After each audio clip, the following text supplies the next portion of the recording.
Yes, good afternoon mga kadakers. Good afternoon. Bago po ang lahat, please subscribe to my YouTube channel.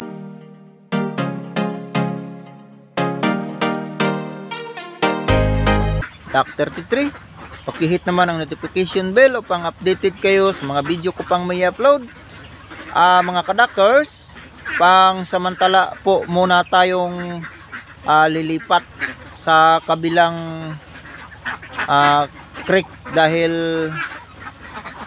konti na lang yung mga makain nila dito sa creek na ito. So i-reserve natin ito kapag darating na yung mga siho, mga kadakers. So lilipat muna tayo doon sa mas malaking creek sa kabilang nilalagyan natin sa kanila noon. So nakita nyo na tinanggal ko na yung mga bahay nila.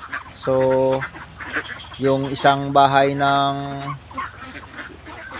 itik para sa siho, so ready na po yan. So antayin lang natin yung mga 4 na linggo mga kadakers, dahil darating na yung ating siho.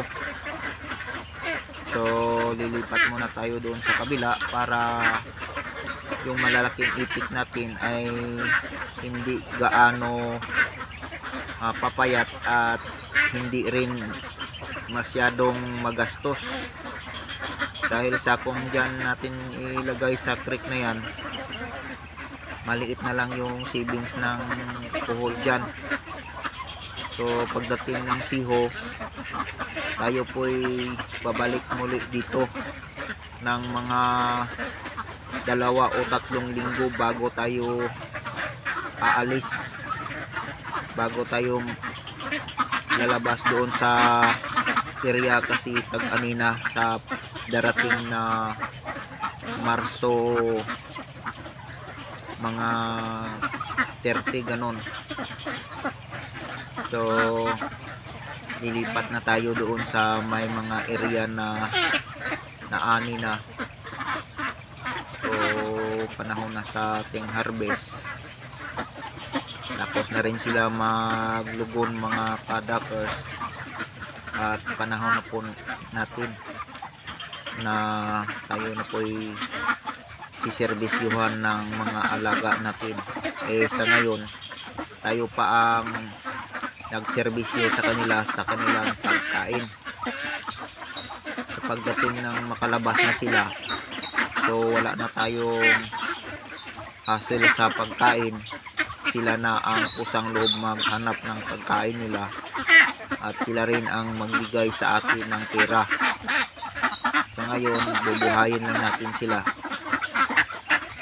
kahit hindi mataba, basta hindi lang mamamatay.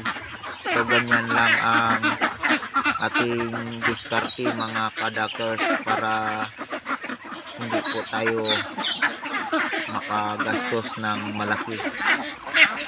Sa mga bago pa po mag-alaga ng itik, so ganito po ang mga diskarte natin, kasi kahit pakainin pa natin ng feeds yan, kapag maglugon sila, tataba lang yan, pero hindi talaga mangingitlog kasi hindi sila mag-breed, masakit ang katawan nila.